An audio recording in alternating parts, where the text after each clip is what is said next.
현대기아차 남양연구소를 방문했습니다. 새로운 시설, 풍력시험, MVH 시험동 등등으로 해서 4개 시험동을 둘러볼 예정인데요. 기대되네요. 몇 년 전에도 둘러봤지만 이번에 올해는 어떻게 개발을 하고 있는지 지금부터 들어가서 한번 경험을 하고 들어보도록 하겠습니다. 스포일러의 각도 조절을 안쪽에서 사용자가 같이 조절을 할 수 있도록 지금 메커니즘을 만들어 놨고요. 차후에는 이거를 바람 속도나 주행 상황에 맞춰서 자동으로 도로를 읽은 다음에 이거를 각도를 조절할 수 있는 방법까지 함께 연구를 진행하고 있습니다. 안경이나 명찰 조심하시고 실제 바람을 한번, 세상에서 가장 비싼 바람입니다. 저희가 8시간 평가하는데 보통 4천만 원, 5천만 원 하거든요. 풍동의 이제 심장부라고 할 수 있고요. 직경 8.4m 정도의 거대한 팬을 보시고 계십니다. 그리고 지금 하우징을 보시면은 간격이 거의 없죠. 저기 한 1cm 정도 간격을 가지고 팬이 고속으로 돌게 됩니다. 팬 안에 굉장히 정밀한 진동 센서들을 가지고 피드백을 받으면서 정교하게 컨트롤하고 있습니다. 이 거대한 팬의 전기도 엄청 많이 잡아먹는데요. 효율성 측면에서 저희가 장비하고 그 다음에 시뮬레이터하고 동시에 사용을 하고 있습니다. 한번 들어가서 많은 평가를 하면 좋지만 평가할 대수가 많기 때문에 보통은 오전, 오후 해서 두 대 정도 바꿔가면서 하고요. 한번 들어가면 16회에서 20회 정도의 한 차에 대해서 개선 평가를 하게 됩니다. 열려내지 차량시험 1팀 권종환 팀장입니다. 저희 열려내지 통합개발실은 5개 팀과 1개의 리서치 랩으로 구성되어 있습니다. 특이하게 설계화해서 시험팀, 리서치 랩이 한 조직에 같이 묶여 있습니다. 열려내지 통합개발팀의 항목을 보시면 이제 엔진 변속기라든가 아까 말씀드린 모터, 인버터, 배터리의 냉각 성능, 그다음에 뭐 엔진룸 같은 이제 열의 성능, 그다음에 바람, 연료온도 같은 이제 안전 성능, 그리고 이제 지역 조건별로 냉난방 성능이라든가 공조 장치의 온도 제어 성능, 아까 보여드리는 회로, 복잡한 회로의 어떤 열 관리 제어의 어떤 효율성, 적정하게 제어되는가 이런 것들을 저희가 평가를 하고 있고요. 1팀과 2팀으로 나눠져 있고요. 여기 환경시험 1동은 1팀이 쓰고 2동은 이제 2팀이 쓰고 있습니다. 1동 여기 투어하실 곳은 보온 시험실이 2개가 있고 저온 시험실 하나, 강설 강무 시험실 하나, 소크롬이 2개 있습니다. 기본적으로 환경 풍동은 시스템은 똑같습니다. 그 클로즈 타입 풍동으로 되어 있고요. 여기에 이제 온도와 습도를 제어하는 이제 장치들이 있고 바람을 이제 차속에 맞게 불어주는 모터가 있고요. 그다음에 차량 부하를 제어해주고 차속을 이제 제어해주는 다이나모. 먼저 고온 챔버부터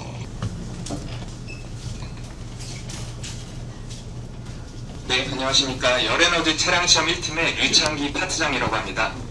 현재 방문 중이신 고온 환경풍동에 대해서 간략히 소개드리도록 하겠습니다. 고온 환경풍동은 미국의 데스밸리나 중동 지역의 고온 지역을 모사해서 차량 성능을 개발하기 만들어진 챔버고요.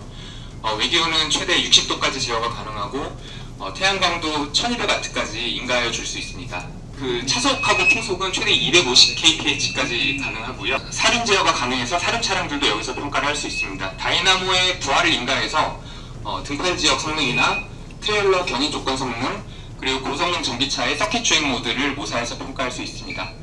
이 챔버에서는 PT나 P 냉각 성능, 냉방 성능, 그리고 고부하 조건에서의 차량 열부하 조건에서 손상 등을 있는지 평가를 하고 있습니다. 최근에 전기차 모델이 많아지면서 모터나 인버터 냉각, 배터리 냉각, 그리고 전기차 열관리 시스템의 효율 개선 평가를 진행하고 있습니다. 고성능 M브랜드 차량의 열관리 시스템은 여기 고온 챔버에서 개발한 EV3, EV4에 적용된 4세대 열관리 시스템에 대해 설명드리겠습니다. EV3에 적용된 4세대 열관리 시스템입니다. 이전 세대에서는 분리되어 있었던 냉각수 관련 부품들과 냉매 관련 부품들을 모두 모듈화해서 냉각수 모듈과 냉매 모듈을 만들었습니다. 냉각수 모듈은 헥사 밸브를 중심으로 구동하며 헥사 밸브를 통하여 저희가 원하는 모든 모드의 구현이 가능합니다. 배터리 냉각, 모터 냉각 등 저희가 원하는 모든 모드들이 구현이 가능합니다. 예를 들어 냉각수 라인에서 저희가 배터리를 칠러를 활용한 배터리 냉각이라든지 라디에이터를 활용한 P 냉각이 가능합니다. 모든 냉매 관련 부품들을 모듈화하였고 이 냉매 모듈을 통해서 냉방, 난방, 배터리 냉각, 그리고 제습까지 모든 모드 구현이 가능합니다. 이런 모듈화를 통해서 냉매 유료 길이를 49%, 냉각수 유료 길이를 45% 절감하였고 부품 수를 44%, 중량 4.5, 그리고 난방 히터 성능은 6에서 10% 증가할 수 있었습니다. 이제부터 챔버 안으로 들어가셔서 그 고온 조건을 체험해보는 시간을 가지실 텐데요. 오, 뜨거워, 뜨거워. 우와, 뜨거워. 우와, 엄청나게 뜨겁습니다, 여기. 엄청나게 뜨거워요. 온도가 장난 아니에요. 한국 조건은 없습니다. 여기는 그래요? 중동이나 데스밸리 수준 정도 되는 조건입니다. 아, 중동 수준. 아이오닉 6N을 중동에 있는 조건으로 지금 테스트를 하고 있는 상황입니다. 더 앞으로, 더 앞으로, 더 앞으로. 더 앞으로. 장난 아닌데? 썬팅을 해서 또 테스트를 하나요? 아니요, 저희는 안 하고? 가혹한 조건으로 썬팅을 안 한 조건으로 평가를 합니다. 썬팅을 하게 되면 일사가 들어오는 네. 양이 줄어들잖아요. 네. 그래서 동일 시간 동안에 썬팅을 했을 경우와 안 했을 경우에 실내 온도 차이가 달라지게 됩니다. 열부하가 많이 그래서 떨어집니다. 예, 썬팅이 없을 때가 훨씬 실내 온도가 많이 올라가기 때문에 그 상태에서 냉방 성능을 저희는 평가를 하고 있습니다. 와, 진짜 덥다. 너무 덥다. 냉동 챔버. 저온 챔버로 아, 저온 챔버. 저온 챔버로 들어갑니다. 보시는 장비는 저온 환경 풍분 장비로 간략하게 소개를 드리도록 하겠습니다. 챔버 저온은 외기온은 마이너스 40도부터 20도까지 제어가 가능하고요.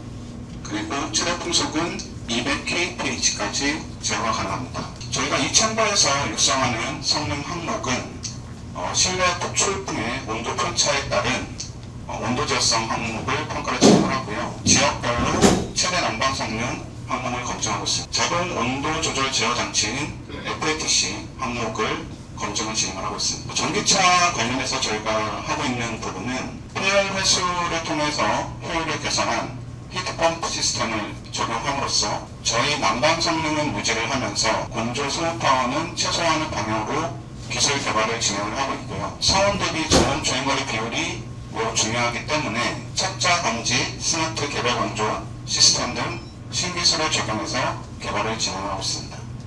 이상 소개를 마치도록 하겠습니다. 이어서 뒤쪽에 보시면은 저희 실에서 추진하고 있는 신기술 항목이 있는데 리서치 고효율 히트펌프 시스템과 친환경 냉매 시스템을 선행 연구하고 있습니다. 히트펌프에 대해서 간략하게 말씀드리겠습니다.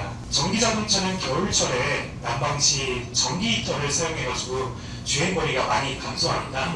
이를 개선하기 위해서 당사뿐만 아니라 많은 OEM에서 히트펌프 시스템을 적용 중입니다. 겨울철 냉매를 활용해 외부에서 열을 흡수하고 실내로 열을 공급하는 기술입니다. 전기 히터 사용량을 줄여가지고 저온 주행거리를 3%에서 4% 이상 향상시킬 수 있습니다. 저희 신기술에 대해서 말씀드리겠습니다. 기존 시스템 같은 경우에는 냉매 부품들이 PE룸에 많이 산재되어 있습니다. 이런 냉매 부품들을 한 곳에 저희는 모듈화해서 개발을 하고 있고 실내 공간을 확보할 수 있고 시스템 저항 또한 축소할 수 있습니다. 추가적으로 히트펌프의 성능과 효율을 향상시키기 위해서 가스 인젝션 기술을 적용하고 있습니다. 이 가스 인젝션 기술은 순환되는 냉매를 상분리해서 이상냉매만 추출해가지고 실내기로 냉매 순환량을 많이 증가시키는 기술입니다. 추가적으로 기존 히트펌프 대비해서 저온 주행거리를 2% 이상 향상시킬 수 있습니다. 친환경 자연 냉매를 이용한 열에너지 시스템을 연구하고 있습니다. 기존 자동차 에어컨에 사용되는 냉매는 지구온난화 지수, 오존층 파괴 지수 등과 같은 환경에 주는 영향 때문에 과거부터 많은 규제의 대상이 되어 왔습니다. 최근에는 이러한 환경에 주는 영향뿐만 아니라 인체 건강에 주는 영향을 고려한 법안이 많이 제정되고 있습니다. 그래서 저희 리서치랩에서는 이러한 다양한 규제들에 대응을 할 수 있도록 자동차에 사용이 가능한 저온냉매인 이산화탄소를 이용해서 시스템을 개발하고 있습니다. 친환경 냉매이기 때문에 지구 온난화 지수가 아주 낮고 오존층 파괴 지수는 제로로 거의 영향이 없는 냉매라고 말씀드릴 수 있습니다. 인체에도 영향을 주지 않기 때문에 환경과 인체에 모두 친화적인 냉매입니다. 그리고 우측에서 이 냉매의 연료학적 특징을 말씀드리겠습니다. 이산화탄소 냉매는 그래프에서 보시는 바와 같이 기존 냉매 대비해서 온도와 압력을 많이 상승시킬 수 있는 이점이 있습니다. 그래서 난방 성능을 많이 향상시킬 수 있다는 장점이 있습니다. 주요 개발 결과를 말씀드리겠습니다. 타 해외 경쟁사에서 먼저 양산을 한 사례가 있습니다. 그래서 저희 현대차그룹은 차별화와 경쟁력을 확보하기 위해서 히트펌프 작동 영역을 많이 확장하였습니다. 일반적인 히트펌프는 영하 20도까지만 작동할 수 있는 데에 비해서 저희는 이보다 10도 더 낮춰서 세계 최초로 영하 30도에서도 작동할 수 있는 히트펌프를 개발하고 있습니다. 시스템을 최적화 개발하여서 난방에 필요한 에너지를 많이 저감하고 있습니다. 그 결과 지난 동절기 유럽 실고를 평가해서 경쟁사 시스템 대비해서 난방 소비 에너지를 약 40% 저감할 수 있음을 확인하였습니다.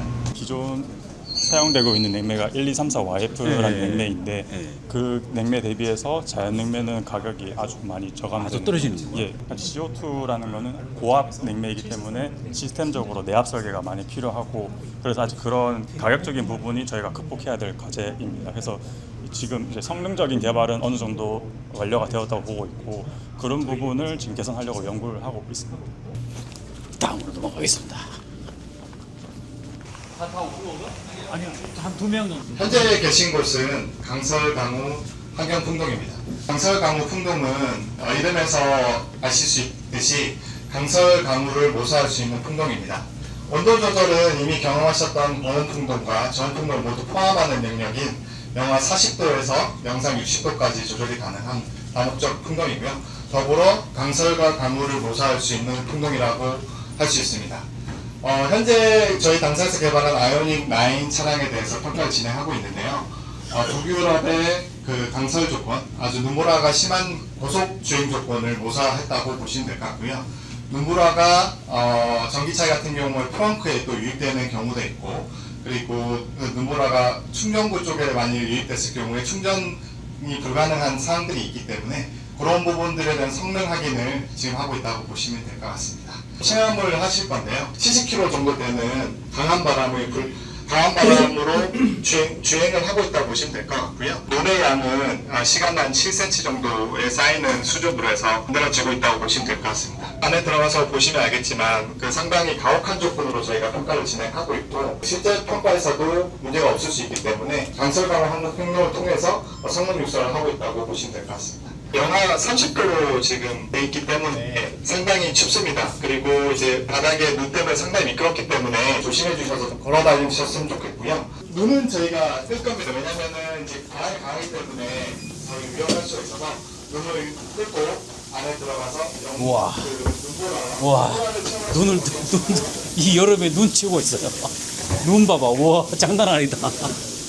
선배, 우와, 갑자기 장난 아닌데? 오, 와, 오, 추워. 오, 이 눈 보이십니까? 눈.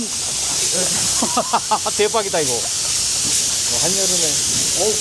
오, 지금 열심히 눈을 치우고 있어요. 지금 여기 눈을 치우고 있어요. 완전히 겨울 됐습니다, 겨울. 지금 현재 바람은 딱 정지를 시켜놓고 지금 현재 지금 영하 30도입니다, 지금 현재. 오, 바람, 오, 추워. 오.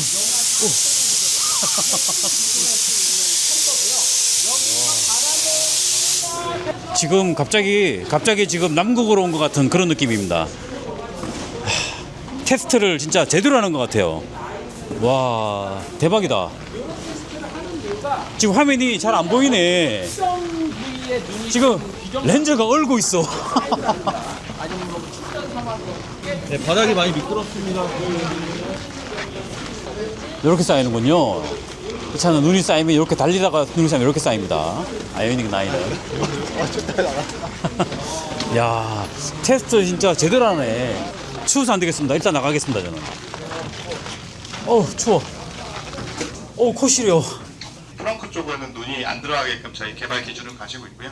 추가적으로는 이제 충전구 쪽에도 눈이 들어가지 말아야지만 나중에 그 충전 시설에 도착했을 때 충전을 원활하게 할 수 있기 때문에 그런 부분들을 좀 저희가 확인하고 있다고 보시면 될 것 같습니다. 사실 내구 평가는 사실 저희 쪽에서 하는 업무는 아니고요. 내구는 또 내구를 하는 팀이 따로 있고요.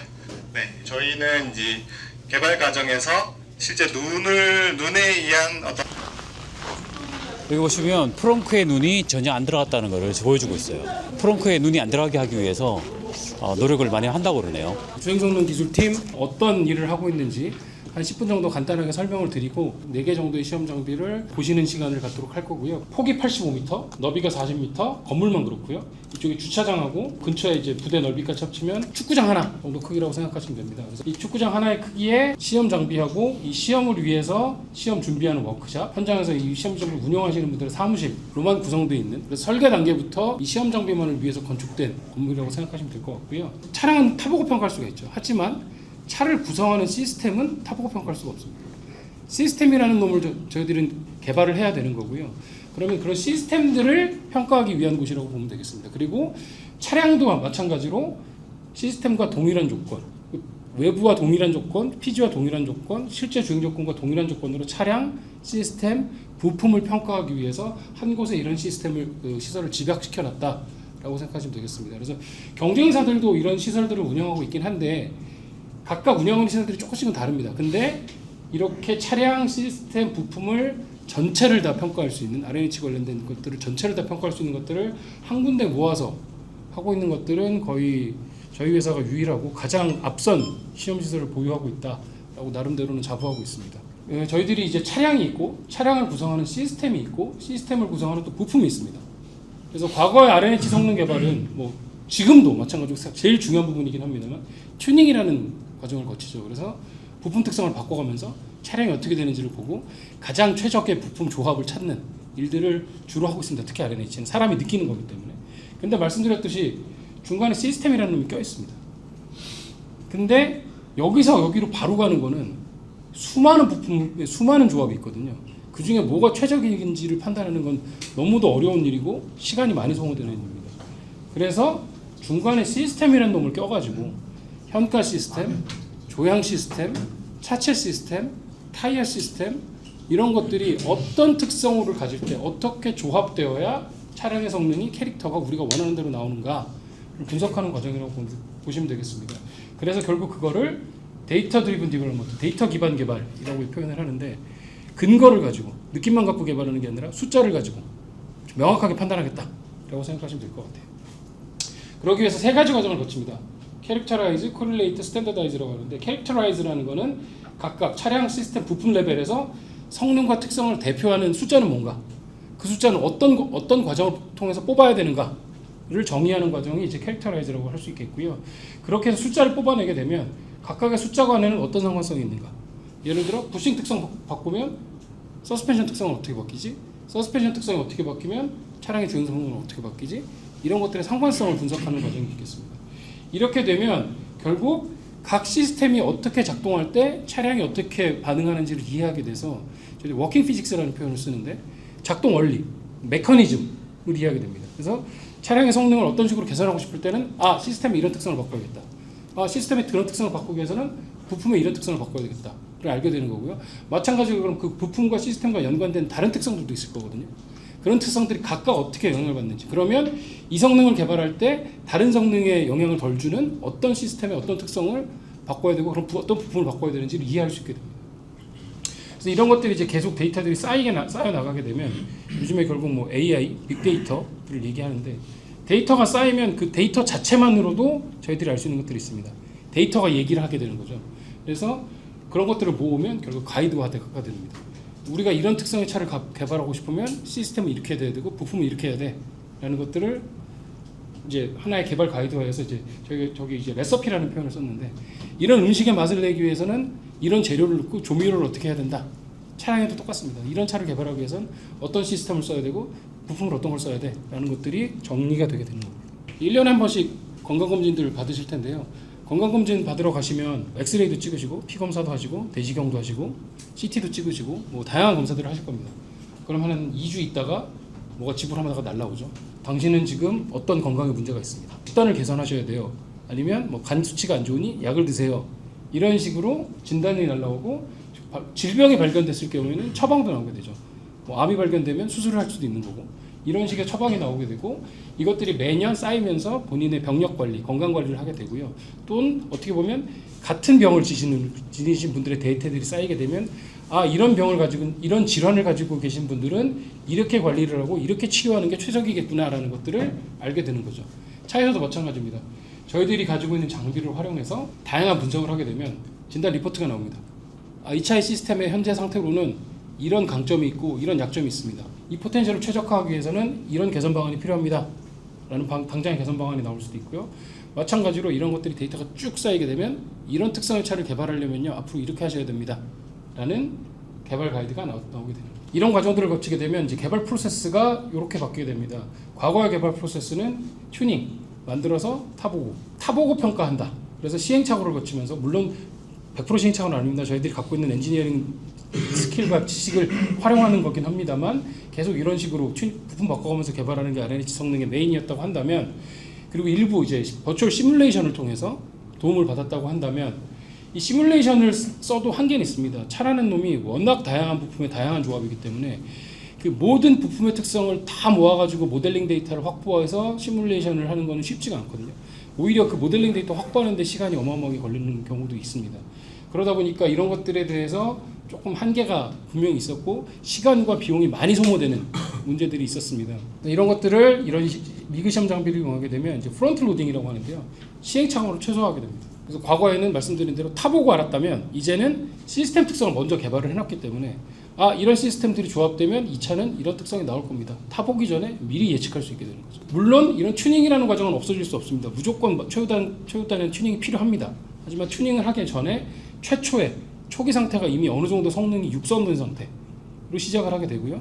튜닝을 할 때도 저희들이 앞서서 모든 시스템의 특성을 다 파악을 해놨고 상관관계를 알고 있기 때문에 차량의 성능을 이쪽으로 더 개발시켜야 돼. 그러면 이 시스템의 특성과 이 부품의 특성을 이런 쪽으로 가는 게 지금에 있어서는 최적의 솔루션이야 라고 튜닝 방향을 바로 찾을 수 있게 되는 거죠. 그래서 훨씬 더 효율적인 개발이 이루어지고요.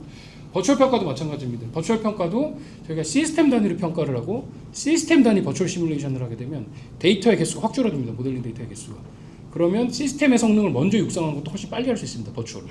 그렇게 되기 때문에 개발 효율을 극도로 늘릴 수 있다. 이렇게 생각하시면 될 것 같습니다. 운영하고 있는 10여 종의 장비를 다 설명을 드릴 수가 없고 제가 그거 다 설명드리면 오늘 하루 밤을 새도 다 못하는 상황이기 때문에 간단하게만 주요 장비들만 간단하게 좀 설명을 드리겠습니다. 핸들링 성능이라는 건 뭐 저보다 더 잘 아시겠습니다만 운전자의 의지, 운전자의 입력, 좋다, 그러니까 조향, 구동, 제동, 변속 다양한 것들이 있겠죠. 그거에 따라서 차량이 내가 원하는 대로 반응하는가, 경로를 잘 추종하는가, 그때 차량의 거동이 안정적인가, 반응성은 충분히 빠른가, 이런 것들을 평가하는 게 핸들링 성능입니다. 근데 그거를 저희들이 시험실에서 재현을 합니다. 지금 보시면 속에서 도는 것과 마찬가지로 차량의 거동이 일어나고 있습니다. PG에서 평가하면 되는데 이거 왜 여기서 하냐 라고 질문을 하시는 분들도 있어요. 몇 가지 이유가 있는데요. 첫 번째는 일관성입니다. 핸들링이든 라이드든 사람이 평가하기 때문에 뭐 어떻게 운전하느냐, 어느 날 운전하느냐, 어디서 운전하느냐에 따라서 평가 결과가 다 달라집니다. 온도에 따라서도 달라지고 날씨에 따라서도 달라지고 노면 상태에 따라서도 달라지고, 이런 것들이 시험 장비에서 하게 되면 로봇 드라이버를 활용해서 언제나 완벽히 일관된 조건으로 평가를 하게 됩니다. 그렇기 때문에 차량 간의 성능을 명확히 비교할 수가 있게 되고 말씀드린 데이터의 신뢰성이 훨씬 더 올라가게 되죠. 외란이 없어지거든요. 그걸 바탕으로 각 시스템별로 그다음에 또 한 가지는 공간과 시간의 한계를 벗어날 수 있게 됩니다. 가상 환경을 여기다 입힙니다. 독일의 서킷을 달릴 수도 있고요. 미국의 도로를 달릴 수도 있고 중국의 도로를 달릴 수도 있습니다. 실제에서는 차를 보내서 사람이 가서 평가하고 이런 과정을 거쳐야 되는 것들이 여기서 한 자리에서 한 번에 다양한 도로의 조건을 한 번에 평가할 수 있게 되는, 그래서 이것들을 시스템 레벨로 다 분리를 합니다. 과연 타이어에서는 어떤 일이 벌어지고 있는지, 타이어와 노면 사이에서 어떤 일이 일어나고 있는지, 스티어링이 반응할 때는 차량의 거동은 어떻게 되는지, 그리고 이때 서스펜션의 움직임은 어떻게 되는지, 이런 것들을 볼 수 있게 되고요. 승차감도 마찬가지입니다. 승차감은 노면을 달릴 때 노면의 거친 정도, 노면의 굴곡에 따라서 타이어의 가진이 일어나고 그 가진이 서스펜션을 통과해서 캐빈으로 전달되면 캐빈에 있는 운전자나 승객이 느끼는 차량의 거동이나 진동을 저희들이 승차감이라고 얘기할 수 있을 텐데요. 마찬가지로 세란에서 재현을 합니다. 이 동영상을 보시면 차가 막 움직이는 걸 보실 수 있는데 노면 가진을 마찬가지로 저희가 전 세계 노면 데이터를 다 확보하고 있습니다. 그래서 그 노면을 여기다 올려놓고 다양한 노면에서 차량의 거동을 보고요. 그리고 또 실제 노면이 아니라 임의의 노면도 표현을 합니다. 그래서 임의의 가진, 저희들이 가진 조건을 항상 일정하게 줘서 어떻게 차량이 반응을 하는지 이런 것들을 평가하게 되면 차량의 반응, 시스템의 반응을 정량화하고 데이터화, 신뢰할 수 있는 데이터를 뽑아내는 수 있는 그런 장점이 있습니다. 그렇게 됐을 때 마찬가지로 다 분해를 해서 차체와 서스펜션이 이 노면 가진에 대해서 어떻게 반응하는지, 이때 서스펜션의 움직임은 어떤지, 부시는 얼마나 움직이는지, 어느 부시로 하중이 지로 진동이 전달되는지 이런 것들을 다 분리해서 분석할 수 있게 되고요. 마찬가지로 노면과 타이어 사이에서는 어떤 일들이 벌어지고 있는지, 노면의 입력에 대해서 타이어가 어떻게 반응하는지 이런 것들을 다 분해해서 분석을 하게 되면 각 레벨에서 서스펜션은 서스펜션대로, 타이어는 타이어대로, 바디는 바디대로 어떤 특성을 갖도록 해야 우리가 원하는 캐릭터의 차를 만들 수 있는지 이런 것들을 아주 정확한 답을 찾는 이런 과정을 거칠 수 있게 됩니다. 그래서 차를 보내서 그 도로에서 그 차를 가지고 계측을 해서 차의 반응을 다 계측을 해봅니다. 예. 그럼 그 계측을 그 차를 다시 그대로 갖고 와서 근데 그 차종별로 다 해야겠네요. 그렇진 않습니다. 그게 이게 장비 그 원리상 한 차종에서 계측을 해서 그 반응이 나오도록 여기서 노면 입력 그 차가 받아들이는 서스펜션에서 스프링 때문에 그걸 어느 정도 흡수를 해버리니까. 그게 그래서 좀 기술적으로 말씀드리면 좀 복잡하긴 한데 결론적으로 말씀드리면 어떤 차를 써도 그것을 만든 노면에서 그대로 쓸 수가 있습니다. 그건 저희들이 다 검증을 했고 그래서 예를 들면 다양한 차를 가지고 똑같은 노면을 돌린 다음에 그 차에 대해서 각각에 대해서 그 노면을 다 빼낸 다음에 비교를 해봤는데 똑같고 또 한 가지는 다 보셨습니다. 각각 그 노면 입력을 따는 걸 가지고 한 차에서 돌렸을 때 차의 반응도 똑같은 걸 다 확인을 했기 때문에 그거는 다 검증을 저희들이 지금 완료해서 알겠습니다. 또 RNH 성능 육성에 어떻게 활용하는지 설명드리도록 하겠습니다. 타이어 유니포미티 시험기라는 장비입니다. 타이어가 얼핏 보기에는 완벽한 원형으로 보이지만 실제로 자세히 보게 되면 표면에 있는 블록 패턴이라든지 그리고 내부에 있는 하중 분포에 따라서 타이어가 회전하는 속도에 따라서 우리가 세탁기에서 탈수를 할 때 빨래가 뭉치면 덜덜덜 떨리는 현상이 발생하듯이 타이어에서도 진동이 발생하게 됩니다. 이 진동이 회전 속도에 따라서 서스펜션, 차체, 시트, 그리고 승객들한테 느껴지는 그 정도에 따라서 저희가 승차감 성능과 굉장히 영향이 크다고 볼 수 있는데요. 그 진동의 정도를 타이어와 휠, 조화 형상에 따라서 측정하는 시험 장비입니다. 기본적으로 저희 사진에서 왼쪽에 오렌지색의 커다란 원형으로 보이는 드럼, 이제 실물에서는 노란색으로 되어 있는 드럼이 회전하면서 속도를 증가시키고 최대 320km까지 kph까지 올라가면서 속도를 올리면서 타이어를 회전시키고 뒤쪽에 이제 파란색의 고중량의 방진 매스가 설치되어 있어서 외부와의 진동을 절연시키고 있습니다. 이때 회전하면서 발생하는 진동은 휠 가운데에 있는 로드셀 센서를 통해서 계측이 되고 계측되는 데이터들을 저희가 계속 기록을 해서 활용을 하고 있고요. 클릿이라고 보면 높이랑 폭이 약 1cm 정도 되는 가느다란 1에서 2cm 정도 되는 가느다란 막대기를 드럼 표면에 부착해서 이것도 마찬가지로 회전을 시키면서 타이어가 이를 통과할 때 힘이 어떻게 바뀌는지 진동이 어떻게 발생하는지를 계측해서 이 계측 데이터를 승차감에서 노면을 지나가다가 작은 요철을 지나갈 때 어떤 느낌이 드는지 그런 것들을 계측을 하고 모델링의 내구 성능과 함께 해석에 사용하고 있습니다. 네, 지금 이제 보여드릴 시험 장면이 저희가 클릿 시험을 하는 장면인데요. 저희가 여러 가지 속도, 클릿도 좀 여러 가지 사이즈에 따라서 타이어, 휠마다 다른 영향을 주기 때문에 그런 것들을 함께 보시는 시험이라고 생각하시면 되겠습니다. 클릿 자체의 사이즈는 약 1에서 2cm 정도밖에 되지 않아서 지금 육안으로 보시기에는 조금 어려우실 수도 있고요. 네, 지금 이제 탁탁탁 들리는 소리가 이게 드럼이 클릿이 타이어를 통과할 때 부딪히면서 나는 소리라고 생각하시면 되겠습니다. 다음으로 소개드릴 장비는 타이어 특성 시험기라는 장비입니다. 여러분이 혹시 운동을 하시거나 갑자기 횡단보도를 뛰거나 움직이셔야 될 때 어떤 신발을 신고 있는지에 따라서 낼 수 있는 속도도 달라지고 느끼시는 안정감이 굉장히 다르실 텐데요. 자동차 역시 타이어가 그런 신발의 역할을 하신다고 보시면 됩니다. 자동차에서 유일하게 노면과 접해 있는 부품인 타이어의 핸들링 성능에 따라서 이게 차량의 운동 성능인 핸들링 성능이 크게 좌지우지된다라고 보시면 되고, 이 시험기는 그런 타이어의 핸들링 특성을 측정하는 장비입니다. 앞에서 설명드린 장비와 가장 큰 차이점은 아래쪽에 보시면 드럼이 한 개가 아닌 두 개의 드럼, 이를 이어주는 스틸 벨트로 구성되어 있어서 평평한 접지면을 만들어주고 있습니다. 그래서 실제 노면과 굉장히 유사한 조건에서 시험을 하고 힘을 측정한다 라고 보시면 되겠고요.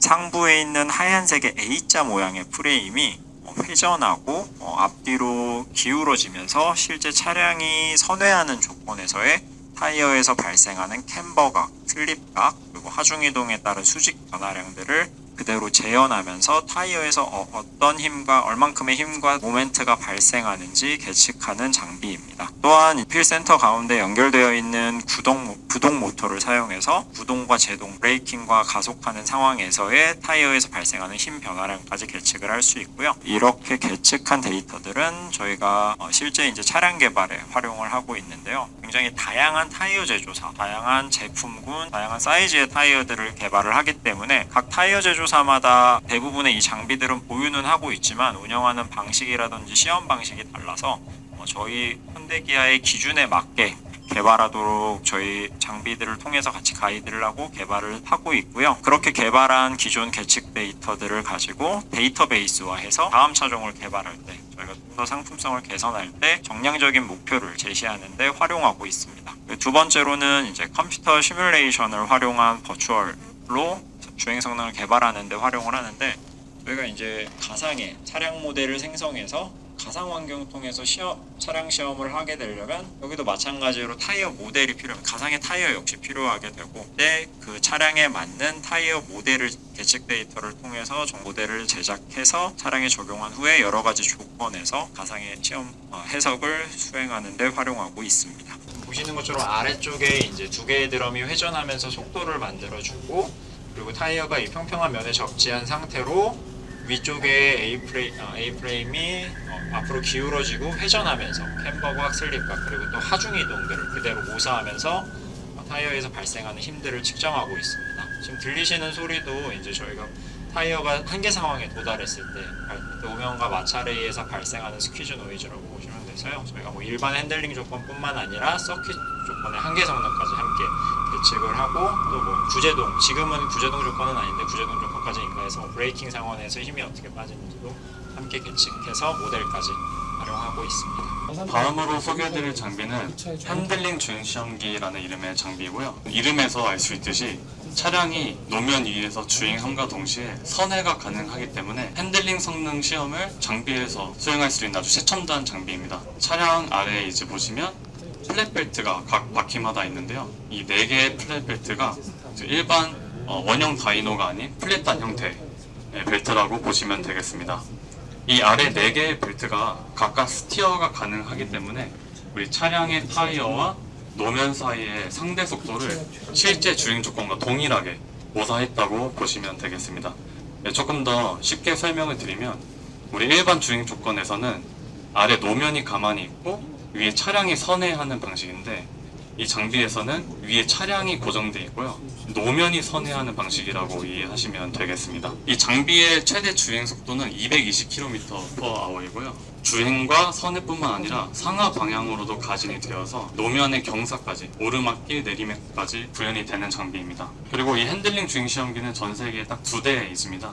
저희 현대에 한 대 있고요. 나머지 한 대는 독일의 자동차 연구 기관에 한 대 보유하고 있습니다. 그만큼 굉장히 고가의 장비이고요. 얼마인가요? 가격은 좀 공개해드리기가 죄송합니다. 앞에 보시면 지금 대형 스크린 120인치 스크린이 있는데요. 스크린에 이제 저희가 가상 환경의 시뮬레이션을 화면에 띄울 수 있어가지고요. 실제 가상 환경에서 차량을 핸들링 성능 시험을 아주 시간과 공간의 제약 없이 자유자재로 수행을 할 수가 있습니다. 실제 장비와 실시간으로 연동되는 가상 환경 시뮬레이션을 화면에 띄우고요. 사람이 차량 안에 들어가서 주행을 하여 시험을 할 수도 있고 사람이 아닌 로봇이 운전석에 장착이 되어서 시험을 수행할 수도 있습니다. 지금 현재 앞에 보이는 코나 EV 차량에 로봇이 실제로 장착이 되어 있는데요. 지금 틴팅 때문에 잘 안 보이긴 하는데 여기 앞에 CCTV 화면을 보시면 오른쪽 위에 지금 운전석에 실제로 로봇이 장착되어 있는 것을 보실 수가 있습니다. 가속 페달, 브레이크 페달, 스티어링 휠 모두 로봇이 장착되어 있어서 가속과 감속과 저타 모두 수행을 할 수가 있습니다. 그래서 이후에 보여드릴 시연 장면에서 특정 가상 환경에서 로봇이 주행하는 장면을 좀 데모로 보여드리겠습니다. 그러면 이 핸들링 주행 시험기가 실제로 어떻게 작동되는지를 이 프레젠테이션 영상을 통해서 확인하실 수가 있는데요. 총 2가지 메뉴입니다. 첫 번째는 고속 주행 환경에서 좌우로 왔다 갔다 하는 사인 웨이브 테스트를 하는 장면이고요. 두 번째는 차선을 하나 바꿨다가 다시 돌아오는 더블 레인 체인지 시험을 하는 장면입니다. 그래서 처음부터 다시 보시면 좌우로 왔다 갔다 사인 웨이브 테스트를 진행을 하고 있고요. 이후에 바로 진행되는 더블 레인 체인지는 좀 더 다이나믹한 매뉴버이기 때문에 차량 거동 또한 좀 다이나믹하게 나타나는 것을 확인하실 수가 있습니다. 이제 사인 위브 테스트가 끝났고 바로 더블 레인 체인지 들어가는 상황입니다. 저희가 지금 이 장비를 핸들링 성능 시험을 하는 장비라고 설명드렸는데, 이 장비는 가상 환경 속에서 주행을 할 수 있기 때문에 또 다른 시험 또한 수행할 수 있습니다. 샤시 제어 시스템을 평가에 쓴 장비로도 활용이 가능한데요. 저희가 현재 샤시 제어 시스템의 기능 안전 그리고 성능 육성을 하는 데 있어서도 활용을 하고 있습니다. 그래서 샤시 제어 시스템 평가에 어떻게 활용하는지에 대해서 좀 설명을 드리겠습니다. 왼쪽에 보시면 지금 주행시험기 위에 차량이 올라가 있고요. 엔지니어 분이 2분이 지금 탑승해 계십니다. 그래서 운전석에서는 스크린을 보고 실제 운전을 하면서 주행을 하는 상황이고요. 조수석에서는 특정 샤시 제어 시스템에 고장을 발생시켜서 지금 보시면 고장이 발생되는 상황에서 차량 거동에 변화가 생기는 것을 보실 수가 있습니다. 해당 시험은 주행시험장에서 수행하는 경우 굉장히 위험합니다. 왜냐하면 주행시험장의 경우 크기도 제한이 되어 있고, 고장이 발생했을 때, 샤시 제어 시스템에 고장이 발생했을 때 차량 거동이 변화가 많이 발생할 수 있기 때문에 아주 위험한 상황이라고 볼 수가 있겠습니다. 그래서 핸들링 주행시험기를 활용해서 안전하게 수행을 하고 있습니다. 왼쪽 아래 그래프를 보시면 그 제어기의 고장 상황에 있어서 차량 거동의 변화를 주행시험장 결과와 우리 핸들링 주행시험기 결과를 비교한 것인데요. 실제로 굉장히 유사한 결과를 나타나는 것을 보실 수가 있습니다. 오른쪽 아래의 경우는 또 다른 사례인데요. 샤시 제어 시스템의 제어 주기를 빠르게 하느냐 아니면 느리게 하느냐에 따라서 차량 거동의 변화가 어떻게 변하는지 분석을 한 사례이고요. 차량 거동의 변화를 분석을 해서 실질적으로 적절한 제어 주기를 개발한 사례라고 보시면 되겠습니다. 그래서 여기까지 시험기와 시험기의 개요와 활용 사례에 대해서 설명을 드렸고요. 아까 말씀드린 것처럼 실제로 저 스크린에 가상 환경 시뮬레이션을 익히고 그 가상 환경에서 로봇이 주행하는 장면을 데모로 좀 보여드리겠습니다. 저희가 이번에 가상 환경으로 준비한 시나리오는 저기 독일에 있는 호켄하임 서킷 준비를 했습니다. 호켄하임 서킷의 시나리오가 지금 시작이 됐는데, 시작과 되는 동시에 차량 안에 장착되는 로봇이 가속 페달을 밟아서 주행을 시작하게 됩니다. 그리고 코너링 상황이 되면 로봇이 동일하게 이제 감속을 하면서 동시에 좋다, 선회까지 하는 그런 모습입니다. 저희가 원래 서킷 주행을 할 때는 실질적으로 그 시뮬레이션 안에 드라이버 세팅을 굉장히 어그레시브하게 세팅을 하거든요. 네, 오늘 같은 경우는 저희가 여러분들께 이제 시연을 여러 번 보여드려야 되기 때문에 조금 제가 드라이버 세팅을 소프트하게 세팅해 놓은 상태입니다. 그래도 이 가상 환경 속에서 서킷 주행하는 모습을 보시는 데에는 이상이 없을 거라고 생각이 됩니다. 그리고 지금 플랫벨트가 주행하고 아래에서 선회하는 동시에 위아래로도 지금 고동하는 것을 보실 수가 있습니다. 그 서킷도 이제 높낮이가 있기 때문에, 경사가 있기 때문에 그 경사 또한 장비에서 똑같이 모사를 하는 모습을 확인하실 수가 있습니다. 실제로 스티어링 휠이 돌아가고 있고요. 그에 따라서 바퀴가 돌아가고 그 아래에 있는 플랫벨트도 지금 선회를 하고 있는 상황입니다. 조항이 생기면 아까 전에 연구원이 설명드린 대로 도로에서는 노면 위를 차가 선회하잖아요. 얘는 차 아래를 노면이 선회합니다. 그래서 조향을 할 때 보시면 저 벨트가 직진하고 있는 게 아니라 벨트도 놉니다. 벨트도 선회해서 결국 차하고 노면 사이가 선회하는 걸 표현하기 위해서 벨트가 꺾여가지고 벨트도 스티어가 생기고, 앞바퀴는 당연히 조향을 하면 조향하는 만큼 스티어가 당연히 생기고, 그래서 실제 주행과 똑같은 조건입니다.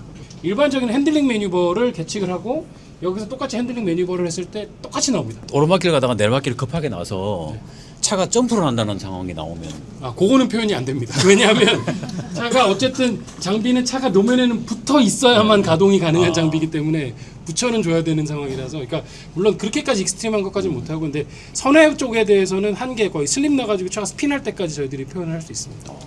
일반적으로 양산하는 승용, 그 경차부터 리무진, 그다음에 소상급까지는, 그러니까 스타렉스 정도까지는 저희들이 다 평가를 할 수 있게 되어 있고요. 양산하는 거의 모든 차종을 커버할 수 있도록 그렇게 장비는 세팅을 해놨습니다. 자, 어떤 시스템을 써도 상관없습니다. 액티브 서스펜션을 쓰든 리어휠 스티어를 쓰든 뭐 4휠 스티어를 쓰든 뭐 다 상관없습니다. AFS를 써도 되고 어떤 거든 상관없습니다.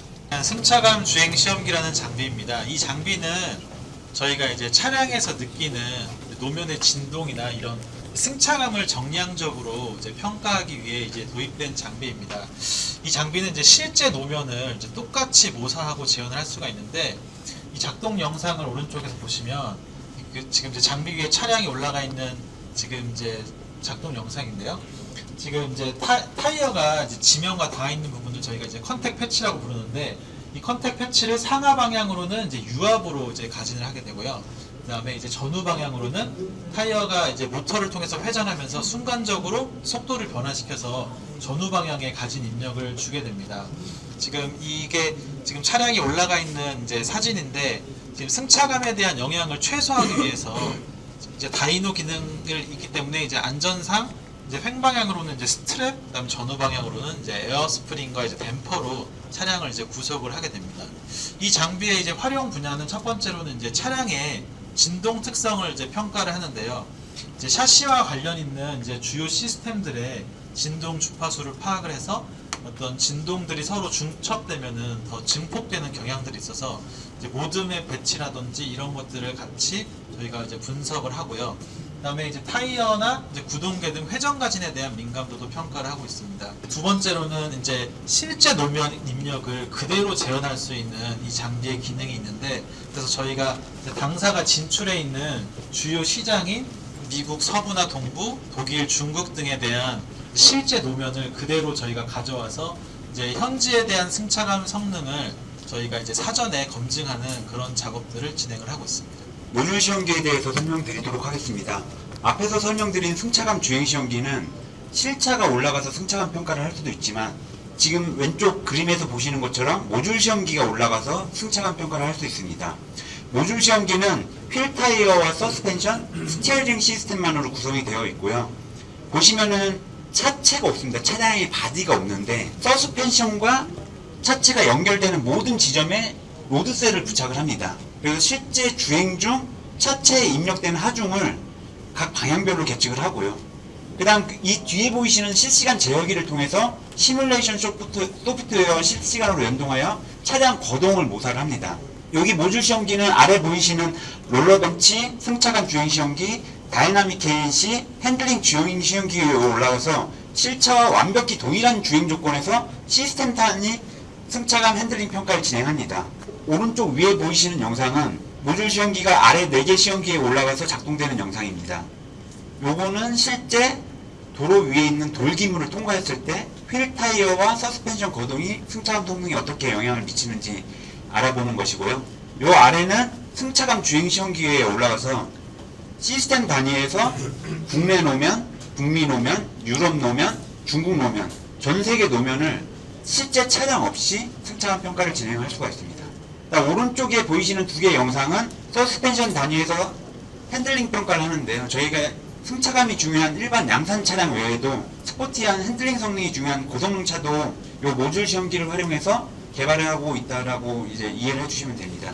이 모듈 특성 시험기의 장점은 저희가 실차 제작 이전에 새로운 신규 서스펜션을 개발했을 때 그 신규 서스펜션의 특성을 쉽게 예측하고 실차 단위 성능을 예측할 수 있다는 장점이 있고, 그 다음 실차를 제작을 하지 않기 때문에 개발하는 기간과 비용을 혁신적으로 절감할 수 있다는 큰 장점이 있습니다. 네, 이 장비의 그 활용 사례에 대해서 간단하게 소개해드리겠습니다.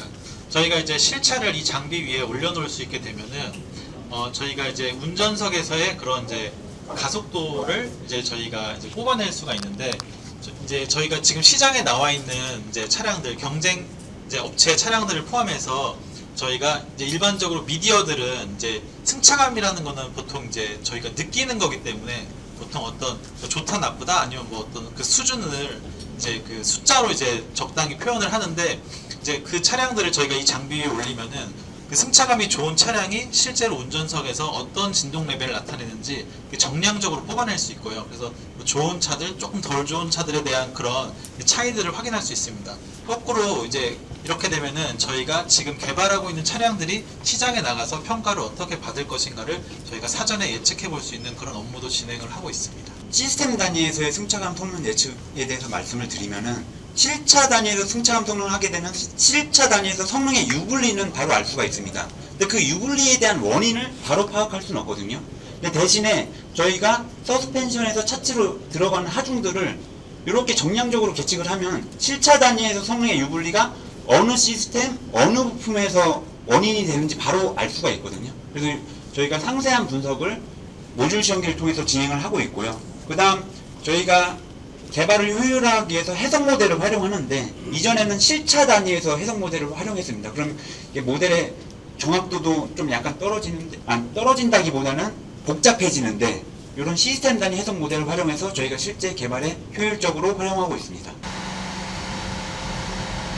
아까 말씀드린 것처럼 지금 상하 방향이랑 전후 방향은 속도가 쭉 일정하게 유지되는 것이 아니라 순간적인 속도 변화를 통해서 일반 노면을 저희가 주행할 때 지금 타이어로 전달되는 그 힘을 이제 저희 등가의 속도 변화로 치환해서 입력을 주고 있습니다.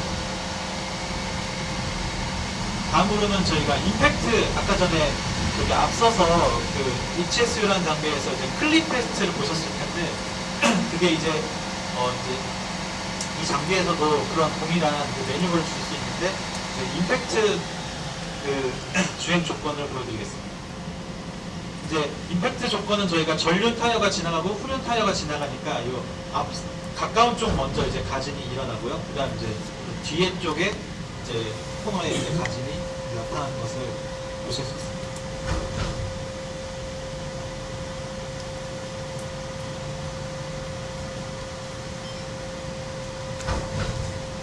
네, 혹시 관련해서 질문하실 게 있으신 분들은 질문을 간단하게 하도록 하겠습니다. 자, 오늘의 마지막 시험동입니다. MVH 시험동. 새로운 기계가 들어왔다 그래요. 네, 새로운 기계. 아주 고가의 기계가 들어왔다 그러는데 어떤 기계인지. 로드 노이즈 시험동으로. 남양연구소 랩투어 로드노이즈 시험실을 소개할 저는 소음진동 기술팀에서 근무하고 있는 박상범 파트장이라고 합니다. MVH 노이즈 바이브레이션 하시니스 성능을 개발을 하는 팀이고요. 기본적으로 MVH는 부정적인 요소가 많습니다. 소음은 안 들려야 되고 진동도 최소한을 느껴져야 되고 멀미 나고 막 그러기 때문에 그 부정적인 요소를 저희는 어떻게 시스템적으로 개선을 하고 향상되는 방안을 연구하는 팀이라고 말씀드릴 수 있고요. 그 중에 자동차가 이제 주행을 하게 되면 움직이면은 기본적으로 노면에서 소음이나 진동이 올라오게 되어 있습니다. 로드 노이즈 성능이라고 칭하는 성능에 대해서 그리고 또 그것을 시험하는 이곳 시험실에 대해서 소개를 드리도록 하겠습니다. 실제 주행 환경을 모사해서 그러한 MVH 성능을 개발하는 팀이 되겠고요. 이곳 로드 노이즈 시험실하고 그리고 진동을 저희가 평가하는 시트 모션 시뮬레이터가 또 있습니다. 그래서 실제 주행하는 진동을 여기서 재현을 해서 감성적으로 어떻게 진동을 느끼는지 하는 시험실이 있고요. 차가 굴러가는 것, 주행하는 것 뿐만 아니라 정지되어 있을 때 부품적으로 시스템적으로 어떻게 MVH를 개선하기 위해서 진동 감도 시험실이라는 이런 부품을 연구하는 시험실도 있습니다. 실환경을 모사하는 목적이 되고 있고요. 지금 이곳 로드 노이즈 시험실 같은 경우에는 보시는 것처럼 MVH 3동, 저희는 지금 MVH 3동에 위치하고 있고 이 샤시 다이나모가 이 바닥에 보시면 큰 드럼 같은 형상이 구비되어 있습니다. 이 샤시 다이나모가 옆방까지 해서 두 개가 같이 구비되어 있고요. 이 샤시 다이나모의 지름이나 그리고 또 표면 거칠기 그런 것들에 따라서 최대 속도가 결정되는 재원이 되겠습니다. 다이나모 직경이 너무 작으면은 속도를 많이 높일 때 많이 막 이렇게 돌려야 되기 때문에 작동 소음이 크게 되고요. 패치도 뒤에 보시는 것처럼 가운데 거친 노면, 왼쪽에 그루브 노면. 고속도로 들어가기 전에 우리가 드르륵 하는 노면이잖아요. 그래서 이거를 저희가 전 세계 혹은 우리 국내 돌아다니면서 3D 스캐너로 다 탁본을 떠서 만들어서 저희가 이 드럼 패치에 교환을 하면서 노면 거칠기가 어떻게 바뀜에 따라서 로드 노이즈가 바뀌는지 MVH 성능이 바뀌는지 평가를 하고 있습니다. 여기는 무향실이 되겠습니다. 방향이 없다. 무향실이 되고요. 이 다이나모는 저희가 그 연비 개발팀이나 다른 데서도 다 갖고 있는 장비긴 한데 저희는 소음을 측정하다 보니까 이 환경이 절대적으로 유사한 조건이 계속 유지가 돼야 됩니다. 그 성능을 암소음이라고 해서 백그라운드 노이즈라고 하고 있습니다. 천천히 이게 공조기가 작동해서 에어컨이 나오잖아요. 이런 그 공조기가 작동해도 어느 정도 소음 레벨 이하를 유지를 해야 되고, 다이나모가 구동을 해도 우리 로드 노이즈 성능에 더 오버되면 안 되는 그 스펙을 제시하고, 이 환경이 계속 어느 차가 들어와도 똑같은 환경이 구현되기 위해서 웨지 스폰지나 다이나모, 드럼 사이즈 등을 결정을 해서 이렇게 로드 노이즈 시험실을 구성을 하게 되었습니다. 이곳에서는 정속 주행할 때, 가속하거나 감속할 때의 속도를 바꿔가면서 로드 노이즈를 당연히 평가를 하게 되고요. 만져보신 노면 배치 바꿨을 때에도 어떻게 바뀌는지 성능을 상대적으로 비교를 하고 있고, 노면에서 올라오는 진동에 따라서 현가계를 통해서 혹은 차체의 전달기를 통해서 들려오는 소음을 전달 소음이라고 저희는 정의를 하고 있고, 고속도로에서 콘크리트 노면이나 아스팔트 노면을 달릴 때 조금 음색이 달라지는 것을 알고 계시잖아요. 타이어하고 노면하고 파열되는 그 파열음, 고주파 소음은 운전석까지 그냥 투과되는 투과음이라고 저희는 정의를 해서 전달 소음하고 투과되는 소음 두 가지 성능에 대해서 저희는 연구를 하고 있습니다. 보시는 것처럼 운전석에 마이크가 하나, 후석에 또 마이크가 하나 또 달려 있습니다. 기본적으로 이제는 운전석을 타겟으로 저희가 성능을 계측을 하지만은 G90이나 VIP가 탑승하는 데에는 후석에 대한 성능을 타겟으로 해가지고 성능을 개발을 하게 되고 있습니다. 하나의 예시로 그래프를 갖고 왔는데요. X축이 주파수 축이 되겠고 Y축 레벨 측면이 되겠습니다. 그래서 요 노면을 바꾸면서 이 주파수가 바뀌게 됩니다. 즉 톤이라고 하죠.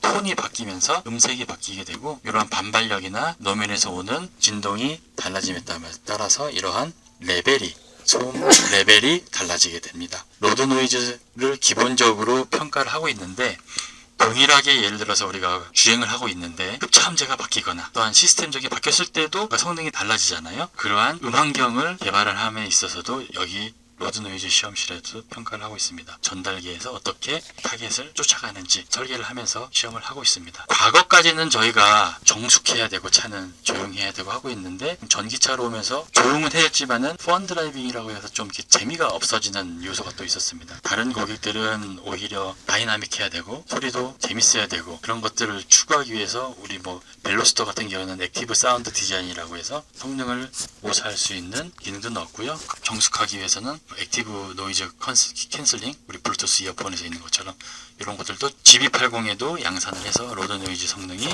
좀 이렇게 액티브 컨트롤로 정숙함을 유지할 수 있도록 이렇게 개발을 하고 있습니다.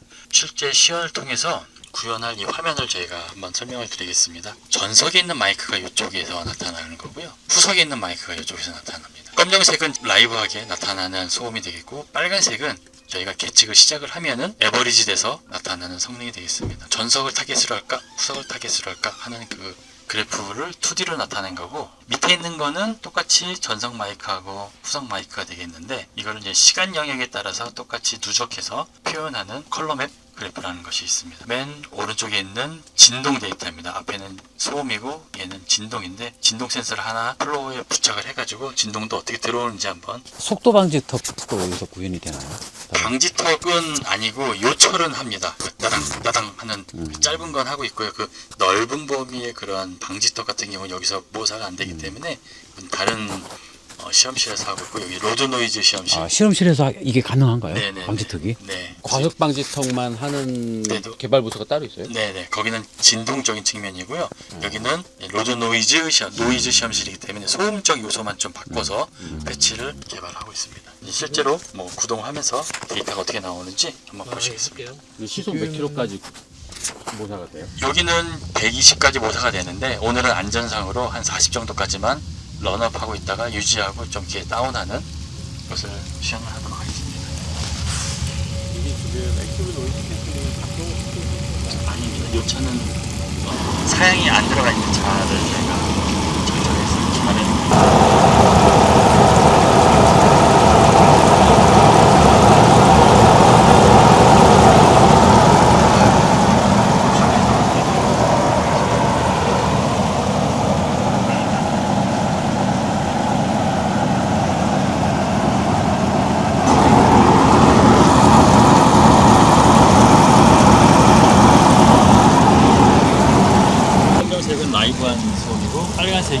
에버리지된 소음대입니다. 빨간색은 에버리지된 거고 실제로 지금 들어오는 거를 증명하기 위해서 한번 잡음인지 한번 넣어보겠습니다.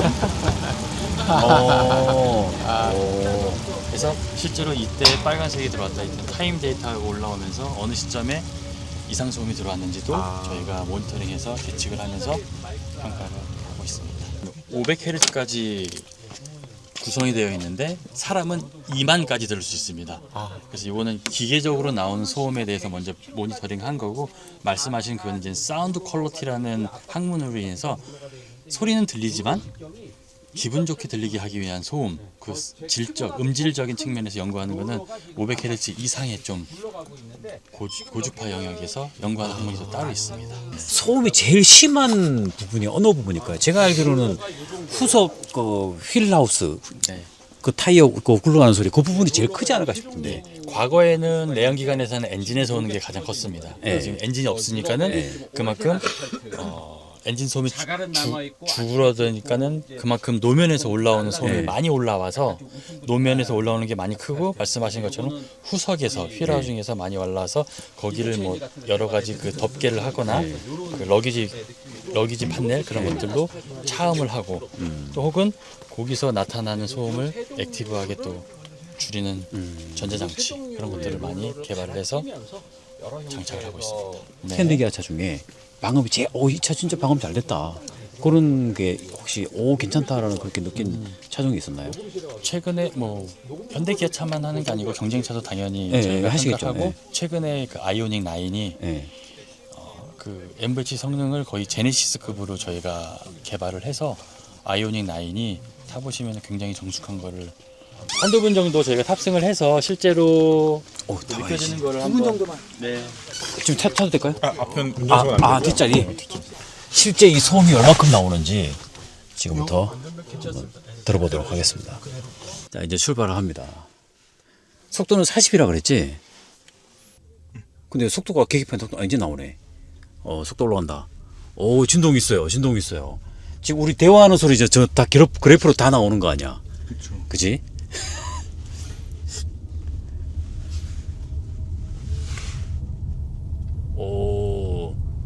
진동이 있어. 이거 우리나라 도로가 아닌 것 같은데? 유럽 도로인데 이거? 도로인데, 근데 느낌은 진짜 비슷하네요. 야, 눈 감고 있으면 진동과 소음. 야, 실제 같다 진짜. 뒷자리는 소음 되게 심해. 소음 진동에가 시연은 여기서 잠깐 해봤습니다. 특이합니다. 재밌네요. 도로 환경은 바로 요 가운데 있는 이 도로 판때기, 오돌돌한 이 도로죠. 이 도로 환경을 표현을 해놨습니다. 오리오명 스튜디오가 왜 만들어졌고, 또 차량 개발 단계에서 실제로 어떻게 쓰이는지 구체적으로 좀 소개를 드리도록 하겠습니다.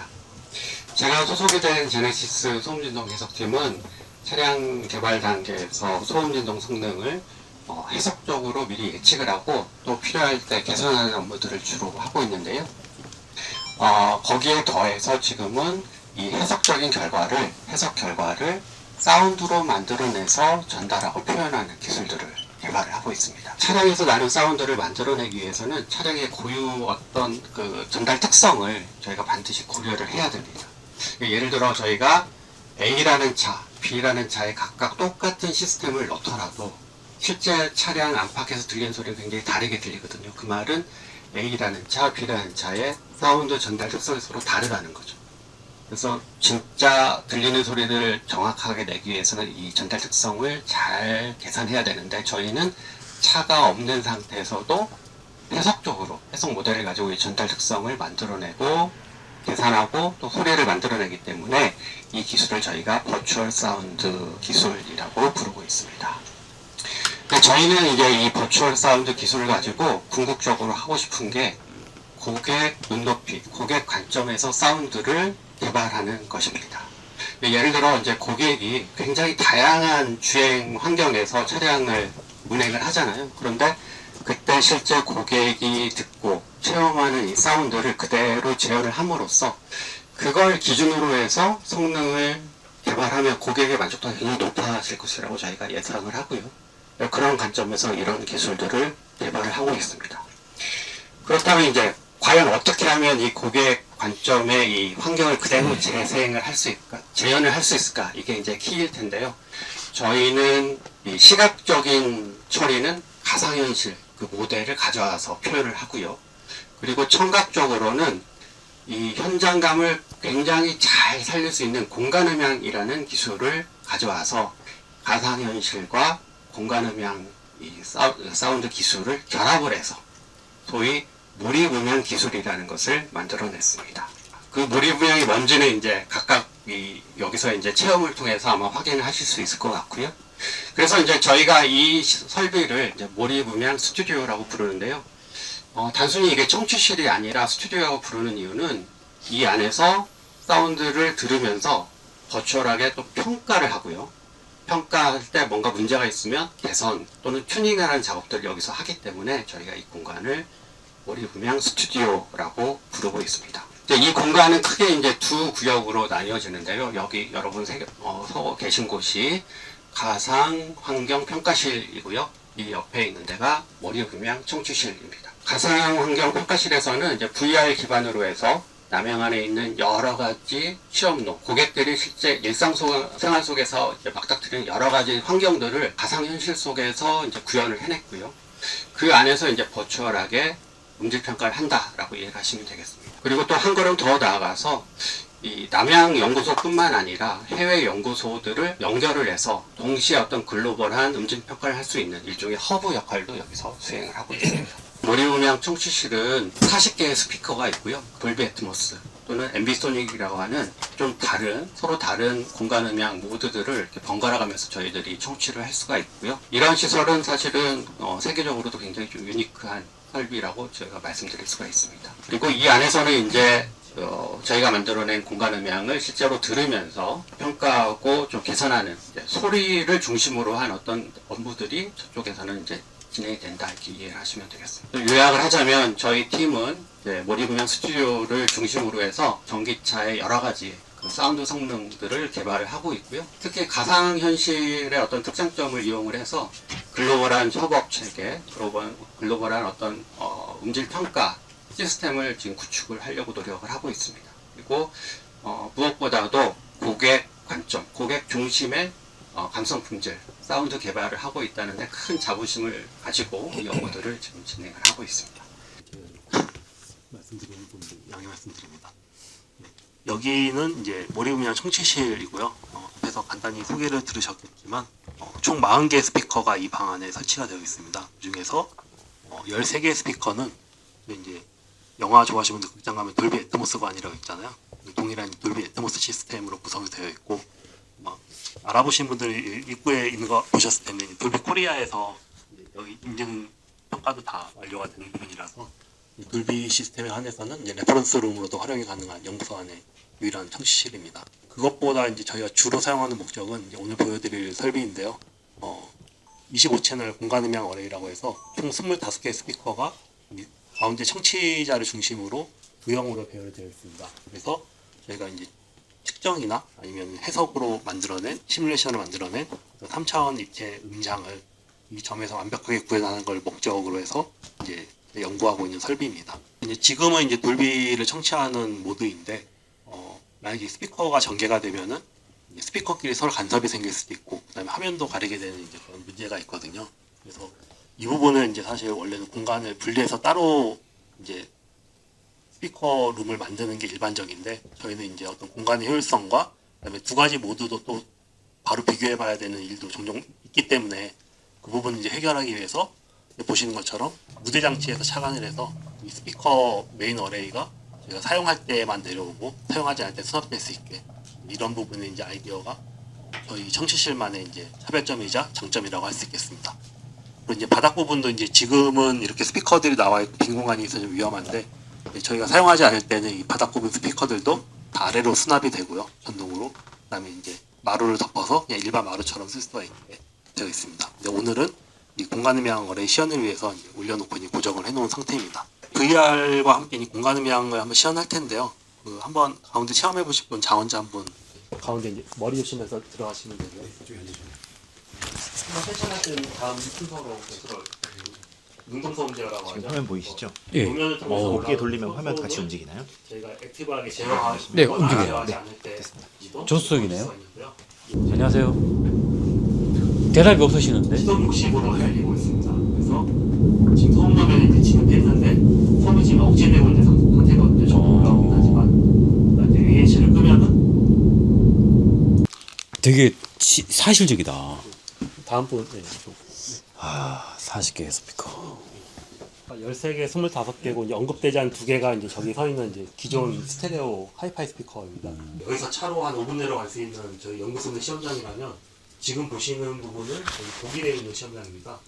유럽기술연구소랑 협업을 진행하면서 현지 개발하는 시험장을 방문해서 이제 차량도 이제 저희 차량이 아니라 저희 뭐 제네시스 전기차나 나중에 이제 나올 전기차들 어떤 역동적인 사운드 개발에 참조하기 위해서 이제 2인승 스포츠카를 이제 저희가 레퍼런스용으로 벤치마킹용으로 확보를 해서 이제 녹음을 해봤습니다. 그래서 역동적인 주행 사운드를 참조를 해야 되니까 이제 수동 변속으로 이제 극가속이랑 극간속을 하면서 소리가 이제 어떻게 나는지를 이제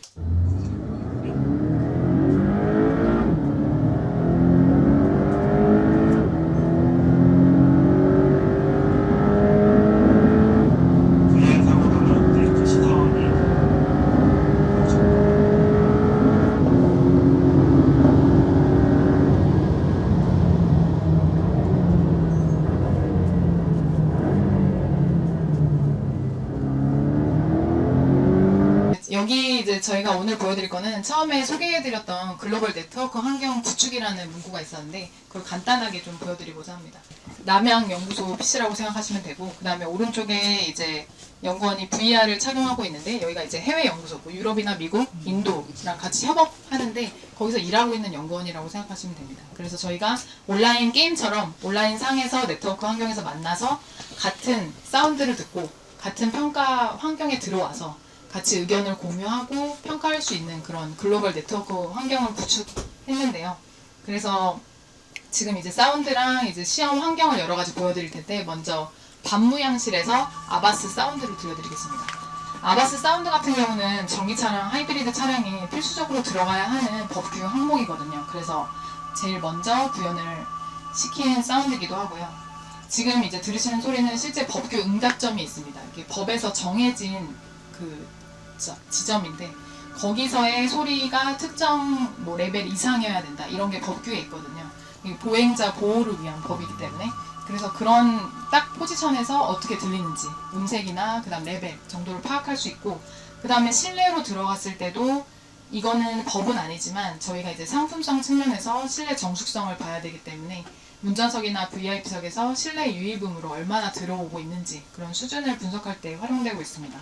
그리고 이게 아바스도 그렇지만 저희가 가상환경에서 공간음향으로 측정을 하고 있거든요. 그래서 공간음향의 특성상 그 방향감이 있고 몰입감을 증폭시킬 수 있는 게 있습니다. 그래서 특히 소음원에서 멀어지면 좀 작게 들리고 가까워지면 크게 들린다는 그런 게 결국 현실감을 좀 극대화시키거든요. 그래서 실제 차 안에서 듣는 소리 그리고 내가 그 법규 응답점에 있을 때 나는 소리랑 굉장히 유사한 게 지금 공간음향의 가장 큰 목적이라고 보시면 될 것 같습니다.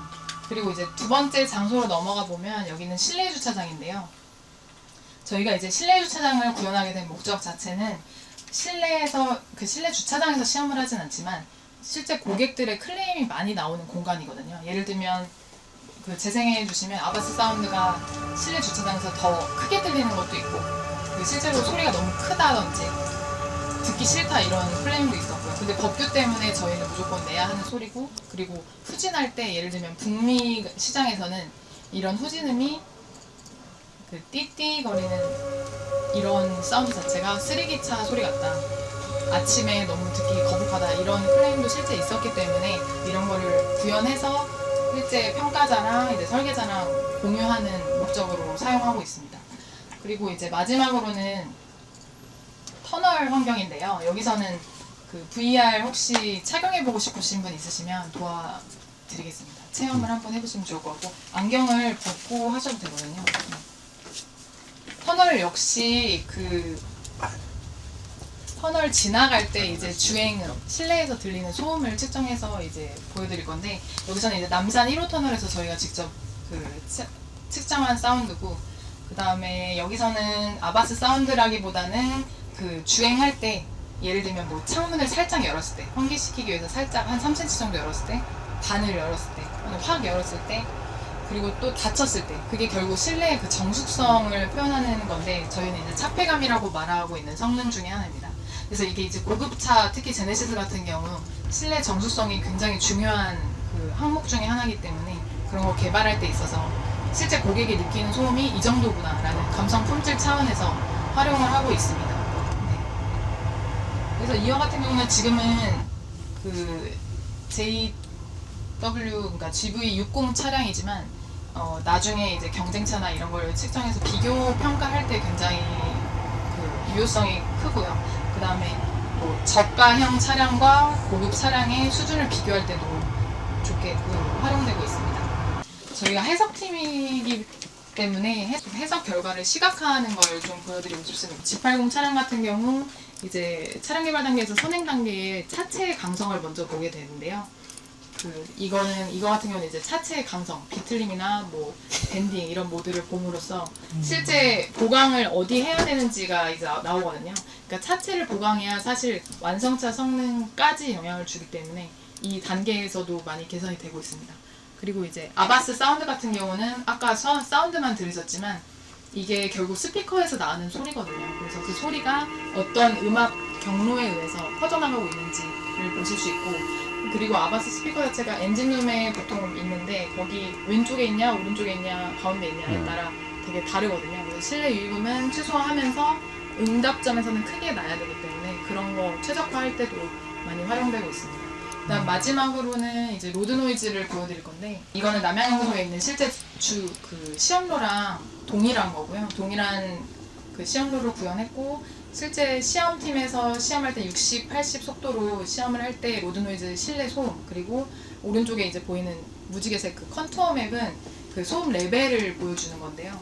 그래서 색깔 뭐 빨강색에 갈수록 소음 레벨이 큰 거고, 파란색은 이제 작은 거라고 보시면 되고, 그 다음에 이게 소음 그 컨투어가 나오는 부분이 어떻게 보면 로드 노이즈의 소음 원이 가장 많이 있는 공간이라고 보시면 됩니다. 로드 노이즈를 개선해야 한다 했을 때 분석을 여러 방면으로 하는데, 뭐 샤시계냐 샤시 전달계냐 뭐 차체 전달이냐 했을 때 그런 소음원 분석을 위해서도 많이 활용되고 있습니다.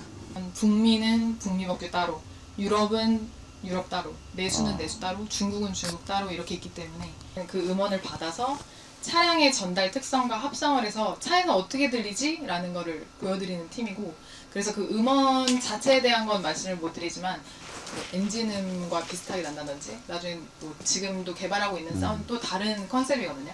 그래서 앞으로 나온 양산 차들은 굉장히 다를 거라고 이제 말씀을 드릴 수 있을 것 같습니다. 고주파보다는 저주파가 더 잘 들리니까. 근데 일단 이 법규의 목적은 보행자가 전기차가 지나갈 때 너무 조용하다, 그러니까 차가 못 지나가니까 사고가 날 수 있는 위험이 있기 때문에 보행자 보호 경고음이거든요. 이게 꼭 장애인을 위한 법은 아니고 보행자 보호를 위한 그 사운드여서 사람이 들을 수 있는 주파수 대역 안에서 소리가 특정 그 미니멈 값이 있습니다. 그래서 법규는 그렇고 말씀하신 대로 그런 것도 다 반영이 돼 있지 않을까. 경험을 하고 왔습니다. 여름, 겨울 두 개의 계절을 완전히 제대로 경험을 하고 왔어요. 영상 50도, 영하 30도까지 경험을 하고 왔습니다. 눈바람이 불고, 자, 오늘 이렇게 테스트를 여러 가지로 경험을 했고요. 경험을 통해서 현대기아차가 진짜 제대로 차를 만들고 있구나. 예전에도 느꼈지만 또 그런 경험을 한 것 같습니다. 현대기아차 화이팅입니다. 대한민국 만세.